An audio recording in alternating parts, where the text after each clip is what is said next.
चलिए हम देख रहे हैं एक्सरसाइज 13.5 और चैप्टर कौन सा चल रहा है हमारा, सरफेस एरिया एंड वॉल्यूम्स। उसका फर्स्ट क्वेश्चन देखो क्या दिया है।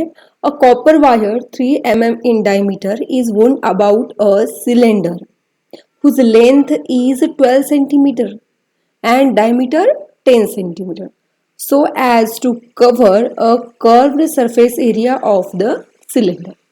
Find length and mass of the wire assuming the density of copper be 8.88 gram per cm cube. चलो अभी देखो यहाँ पर मतलब दिया क्या है कि एक सिलेंडर है कुछ ऐसा, इस सिलेंडर को वायर से मतलब कवर किया गया है। समझ में आ रहा है कि ये जो वायर है इससे पूरा एरिया कवर किया गया है, सारी तरफ वो वायर से लपेटा हुआ है।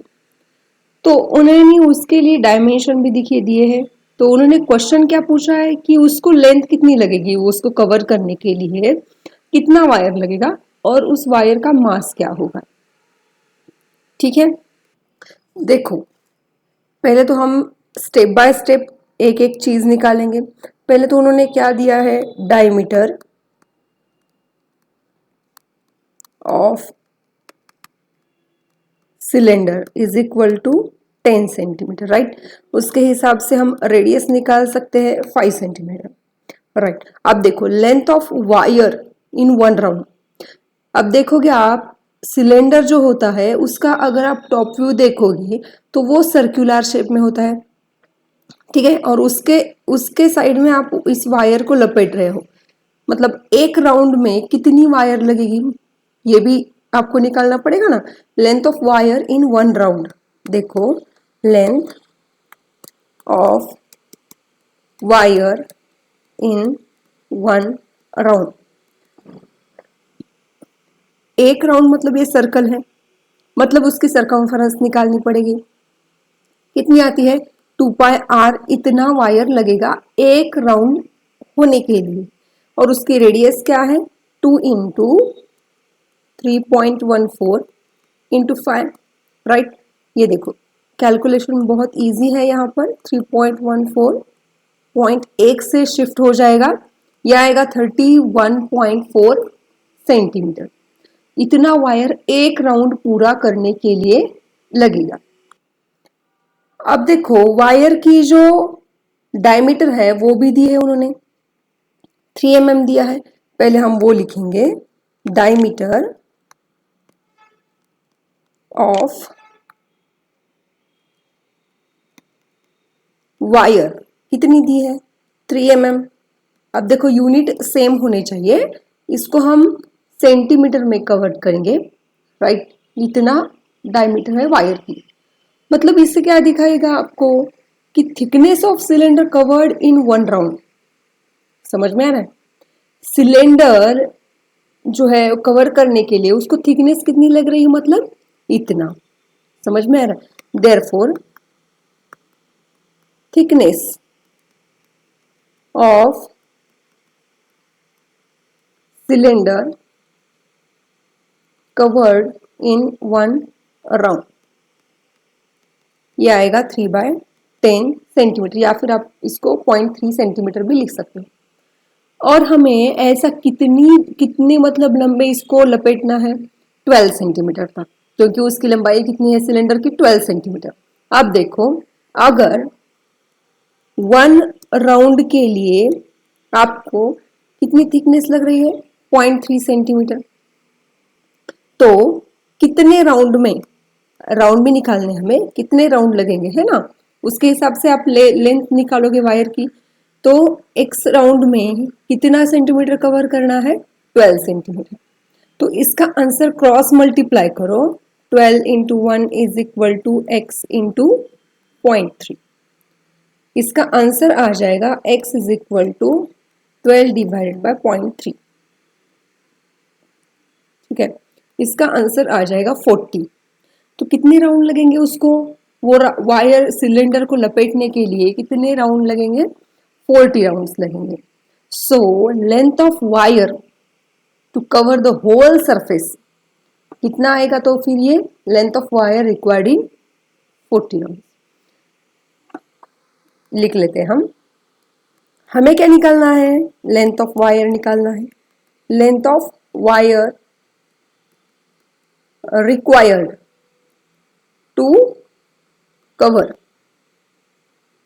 सिलेंडर का surface, to cover cylinder surface is equal to length of wire required in 40 rounds. Length of wire required in 40 rounds. ठीक है, तो कितनी आई थी, एक राउंड के लिए कितने लग रहे थे हमें वायर, 31.4 सेंटीमीटर। तो 40 राउंड के लिए कितने लगे, सिंपल है, यही करना है। इसका भी मल्टीप्लिकेशन अगर करोगे आप तो इसका आंसर आपको 1256 सेंटीमीटर मिलेगा, राइट। फिर हमें क्या निकालना है, मास निकालना है। अब देखो उसके लिए क्या क्या दिया है उन्होंने, डेंसिटी। डेंसिटी को हम रो इस तरीके से लिखते हैं, इज इक्वल, या फिर मैं इसको डेंसिटी लिखूंगी, density of wire is equal to 8.88 ग्राम पर cm क्यूब। उन्होंने ही दिया है, गिवन डेटा नहीं है। तो हमारा फॉर्मूला क्या है, mass of wire is equal to volume into density, right. So हमारे पास डेंसिटी तो है लेकिन हमारे पास वॉल्यूम नहीं है, तो वॉल्यूम ऑफ वायर कितना होगा, जितना सिलेंडर का होगा वही वॉल्यूम होगा, राइट। सो वॉल्यूम आएगा पाई आर स्क्वायर यल इंटू 8.88। पाई को मैं लिखूंगी 22/7 और रेडियस कितनी है, वायर की रेडियस लगेगी यहाँ पर, कितनी आएगी, कितनी थी हमारी रेडियस, 0.3 सेंटीमीटर, राइट। वो थी diameter divided by 2, 0.3 divided by 2 into length कितनी है इसकी, वायर की लेंथ, यहाँ पर लेंथ मतलब वायर की लेंथ निकालनी है, जो कि अभी हमने निकाली है 1256 इंटू 8.88, राइट। अब क्या करोगे आप, कुछ नहीं, बस हमें कैलकुलेशंस करने हैं। चलो इसको और आसान कर देते हैं हम, 22/7 3/20 लिखती हूँ मैं इसको, 3/20 1256 इंटू 8.88, या फिर आप इसको पॉइंट इरेज करके डिवाइडेड बाय 100 भी लिख सकते हो, ठीक है। सो यहाँ कोई कैंसिल होता है क्या, हो जाएगा। कैसे करोगे, 20 को हम कुछ 2, ये मैं ऐसे भी लिख सकती हूँ इसको, राइट। ये जो जीरोस है मैं यहाँ पर दे देती हूँ, है ना, कुछ बात नहीं होगी। चलो हम इसको डिवाइड करेंगे, 2 6 जा, सॉरी यहाँ 0 गलती से आ गया, यहाँ आना चाहिए 2, आगे 8, ये तो बहुत सिंपल है, 4 4 4, राइट। ओके, अभी जो भी बचा हुआ है उसको हम लिख लेंगे, 22 into 3 into 3 into 628 into 444 divide by 7 into 10,000। अब देखो यहाँ कोई ऑप्शन नहीं है, आप कुछ नहीं कर सकते, बस हमें अभी सबका मल्टीप्लिकेशन करना है और फिर बाद में जो आंसर आएगा सो आएगा। 22/7 को मैं फिर से क्या लिखूंगी, 3.14 लिख सकते हैं हम, राइट। इंटू 3 इंटू 3 देखो 9 इंटू 628 इंटू 444। अभी इसको मतलब कोई ऑप्शन नहीं है आपको, और ये बहुत इजी है क्योंकि यहाँ पर कोई डिवाइड नहीं करना हमें, राइट। तो इन दोनों का मल्टीप्लिकेशन हम कर देते हैं, डिवाइडेड बाय 10,000, राइट। 3.14 इंटू 5652 इन दोनों का मल्टीप्लीकेशन इंटू 444 डिवाइड बाय 10,000। ठीक है, अब क्या करोगे? अभी भी कोई ऑप्शन नहीं है, बस मल्टीप्लीकेशन ही करना पड़ेगा आपको। डायरेक्टली मैं यहाँ पर मल्टीप्लीकेशन मैंने निकाला हुआ है। इसका आंसर आएगा 5652 मल्टीप्लाइड बाय 3.14। राइट, अब देखो इन तीनों का अगर मैं मल्टीप्लीकेशन करती हूँ तो आंसर कुछ ये आएगा 787979.32 डिवाइडेड बाय 10,000। ठीक है, ओके। अभी पॉइंट शिफ्ट करो, कितने से? 1 2 3 4, 4 से 1 2 3 4, मतलब फाइनल आंसर आएगा 787.9792। That's it. ठीक है, मतलब ये नियरली इक्वल टू हो जाएगा 788 ग्राम। ठीक है, अगर डिवाइड होता तो थोड़े से कॉम्प्लिकेशन होते, लेकिन यहां पर कोई नहीं है, बस मल्टीप्लीकेशन करना है। अब ये सेकेंड वाला प्रॉब्लम देखो, a right triangle whose sides are 3 centimetre and 4 centimetre, वो जो दिया है वो है other than hypotenuse is made to revolve about its hypotenuse. Okay, find the volume and surface area of double cone so formed, choose value of pi as found appropriate. No problem. पहले तो देखो इसकी diagram बनानी पड़ेगी आपको। एक जो triangle दिया हुआ है जो कि राइट एंगल ट्रायंगल है, ये जो साइड्स दी गई है वो हाइपोटेनियस इनमें से नहीं है, अदर देन हाइपोटेनियस है। सो ये होगी इसकी हाइपोटेनियस और ये है इसकी साइड्स, ये है 3, ये है 4। और ये जो ट्रायंगल है इस हाइपोटेनियस के करस्पॉन्ड टू ये रिवॉल्व हो रहा है उसी के ऊपर। ठीक है, समझ में आ रहा है? अगर आप देखोगे तो ये हाइपोटेनियस को आपको ऐसे पकड़ना है और इस ट्रायंगल को घुमाना है ऐसे ही। राइट, तो ये कुछ ऐसे घूमने के बाद आपको कुछ इस तरीके से दिखाई देगा। राइट, मतलब ये ट्रायंगल तो नीचे भी चला जाएगा, है ना? तो इस तरीके से ये कुछ रिवॉल्व होगा। तो यहाँ ये जो डबल कोन फॉर्म हो रहा है इसका क्या निकालना है आपको? सरफेस एरिया एंड वॉल्यूम निकालना है। अगर आप इसको ए बोलोगे तो मैं इसको ए डैश बोलूंगी। ठीक है, सो एक बात हम कर सकते हैं, डबल कोन का फॉर्मूला है हमारे पास। हमें हमें बस क्या चाहिए? 3 4, बस बीसी की साइड चाहिए। As by using Pythagoras theorem, BC equal to square root of 3 square plus 4 square which is equal to 5। अब ये तो मतलब आपको याद रहना ही चाहिए, इतने बहुत सिंपल से स्टेप्स हैं।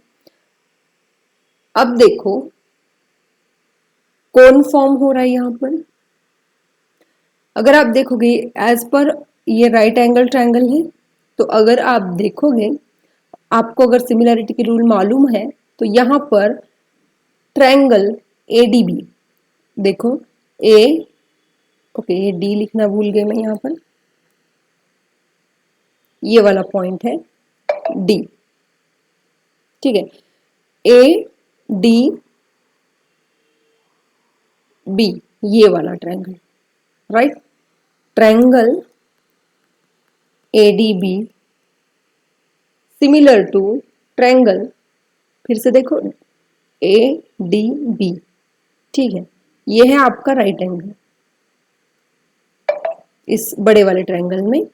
सो इज सिमिलर टू कौन सा ट्रायंगल आएगा? CAB। CAB, और एज पर सिमिलैरिटी हमें मालूम है AD upon CA is equal to AB upon CB। ठीक है, सो सिमिलैरिटी के हिसाब से हम क्या लिख सकते हैं यहाँ पर? AD upon CA is equal to AB upon C B.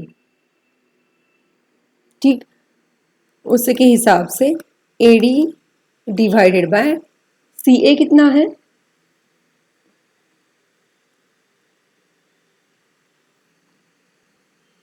देखो यहाँ पर सी ए कितना है, ए सी, ये आएगा 4 is equal to A B की वैल्यू है 3 डिवाइडेड बाय बी सी की वैल्यू आएगी, हमने अभी निकाल ली थी 5। So A D equal to हमें मिलेगा 3 into 4 divided by 5 which is equal to 12/5 centimetre. ये किसकी वैल्यू मिल गई हमें, एडी की। अब आगे क्या करोगे, इन सेम मैनर ये डायग्राम हमें नीचे लगने वाली है और इसको हम ट्रेस कर लेते हैं।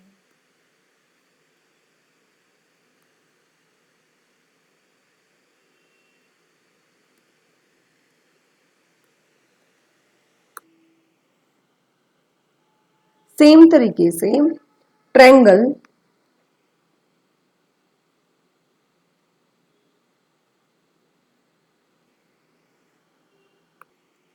उसी हिसाब से उसी ट्रायंगल से और एक पेयर हम लिख सकते हैं, क्या लिख सकते हैं, D B upon A B is equal to A B upon C B, है ना। हमें कुछ वैल्यू चाहिए इसीलिए हम ये निकाल रहे हैं। हमारे पास डी बी की वैल्यू तो नहीं है, ए बी तो हमें मालूम है 3 है, और अगेन ए बी की वैल्यू 3 है और सी बी की वैल्यू 5 है। सो हमारे पास डी बी की वैल्यू हो जाएगी 9/5 सेंटीमीटर। अब देखो सी डी की वैल्यू हम निकाल सकते हैं, राइट। अब देखो हमारे पास क्या क्या है, B C is equal to B D plus C D.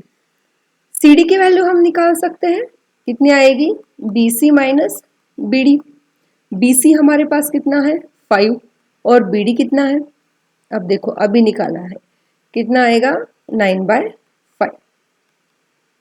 सो इसका आंसर आएगा, ये देखो 25 minus 9/5 which is equal to 16/5, right. अब देखो ये हमें सी डी की वैल्यू मिल गई, राइट। अब हम वॉल्यूम निकाल सकते हैं, समझ में आ रहा है। अब ध्यान से देखो यहाँ पर डायग्राम में ये जो कोण है, इस कोण की दो कोण है ना, राइट। और ये कोण की जो रेडियस है, ये वाली रेडियस, ये पूरी होगी डायमीटर, ये वाली होगी इसकी रेडियस, एडी मतलब रेडियस। इसकी हाइट क्या होगी, इसकी हाइट होगी डीसी, और ये जो दूसरा कोण है उसकी भी रेडियस एडी ही होगी, लेकिन हाइट जो होगी वो बीडी होगी, ठीक है। उसके हिसाब से हम फॉर्मूला लिखेंगे, volume of double cone is equal to 1/3 pi, radius क्या है एडी, स्क्वायर, लेंथ क्या है, एक की लेंथ है बीडी प्लस 1/3 पाई, रेडियस दोनों की सेम है, बस लेंथ जो है वो अलग अलग है, बीडी और सीडी। और इसके लिए हमने ऊपर जो वैल्यूज निकाली है बस इसके लिए निकाले हैं। ये कितना आएगा 1/3 इंटू पाई, अगर हम कॉमन निकालेंगे, हम एडी स्क्वायर भी कॉमन निकाल सकते हैं, तो अंदर क्या रहेगा B D plus D C, right. इनकी वैल्यूज हम रख देते हैं, 22/7 इंटू 1/3, और रेडियस कितनी निकालनी थी हमने, देखो ये देखो ये है इसकी radius 12.5, right. 12/5 bracket square, inside bracket 9/5 एक है और दूसरी आएगी 16/5, सिंपल है। अब देखो इनका कैलकुलेशन ही करना है हमें, बाकी कुछ नहीं है। 12/5 into 12/5, inside bracket base same है, यह आएगा 25/5, राइट। 5 5 25 और कुछ 3 4 12, कितना आंसर आता है देखो 22 into 4 into 12 into 5 whole divided by 7 into 5 into 5, again 5 5 cancel, ठीक है, हम आगे क्या कर सकते हैं? अभी आगे कुछ नहीं, बस मल्टीप्लिकेशन करो और डिवाइड कर सकते हैं, राइट।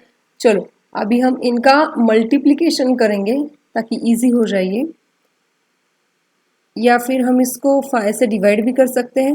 ये देखो 5 4 द 20, 4.4 आ गया, और कुछ 4.4 इंटू 4 इंटू 12 डिवाइडेड बाय 7,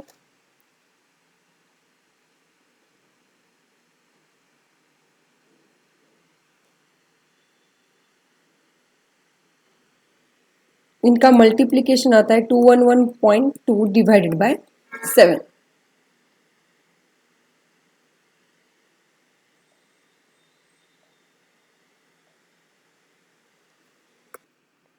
इसका आंसर आएगा 30.14 cm3, राइट। ये क्या मिला हमें? वॉल्यूम मिला। और आगे क्या पूछा है उन्होंने? सरफेस एरिया भी पूछा है। मतलब कुछ नहीं है, बस यहाँ पर डिफिकल्ट क्या था, वो वैल्यूज निकालना, AD B D C D, right. अब निकालेंगे हम surface area of double cone. Double cone मतलब क्या है? दोनों का सरफेस एरिया है। क्या होता है surface area? Pi R L 1 plus pi R L 2, right. और रेडियस तो दोनों की सेम है, कितनी आती है? 12/5। एक की लेंथ है, लेंथ मतलब वो स्लांट हाइट होता है, राइट, 3। ठीक है, अब देखो ये कोन की ये हो गई स्लांट हाइट, यल 1 यल 2। ये यल और ऊपर वाला जो यल लिया था उसमें कंफ्यूज मत होना, थोड़ा सा मतलब कंफ्यूजिंग है। 22 into 12 divide by 7 into 5 into 7। चलो 7 7 कट गया, ये आएगा 4.4 इंटू 12। फाइनल आंसर आएगा 52.75 सेंटीमीटर